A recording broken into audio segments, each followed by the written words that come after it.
সন্ধ্যেবেলা সবারই কিছু না কিছু ভাজা পোড়া খেতে ইচ্ছে করে, তো আমার ইচ্ছা করছিল, তো ভাবছিলাম কী বানাবো।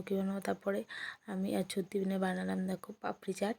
তো এখানটায় দেখো সবার প্লেট এখানে সাজানো হয়ে গেছে।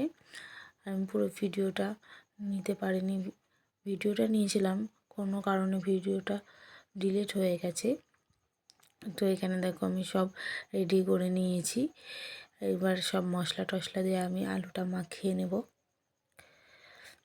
আর এখানে আমি ছোলা মটর সেদ্ধ করে নিয়েছিলাম প্রেশার কুকারে, সেগুলোও দিয়ে দিলাম।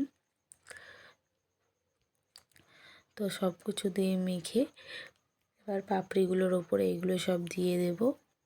আর তেঁতুলের চাটনিটা আমি বাড়িতেই বানিয়েছিলাম। তো ওদিকে সব হয়ে গেছিলো করা, সবাইকে দিয়ে দিয়েছিলাম, আমরা খেতে পারিনি, আমরা পরে খেয়েছিলাম। তার জন্য আমাদেরটা এখন সাজিয়ে নিচ্ছি প্লেটে। আর ওগুলো সাজিয়েছিলাম ওগুলো বাড়ির সবাইকে দিয়ে দিয়েছিলাম খেতে। তো খেয়ে তো বলেছিল ভালো হয়েছিল, এবার আমরাও খেয়ে দেখি কেমন হয়েছে। তো দেখতে কিন্তু লোভনীয় হয়েছিল দেখো, দেখে তোমাদেরও জিভে কার কার জল আসলে অবশ্যই কমেন্ট করে জানাবে। আর পাপড়ি চাটটা খুব সুন্দর হয়েছিল। ভিডিওটা ভালো লাগলে অবশ্যই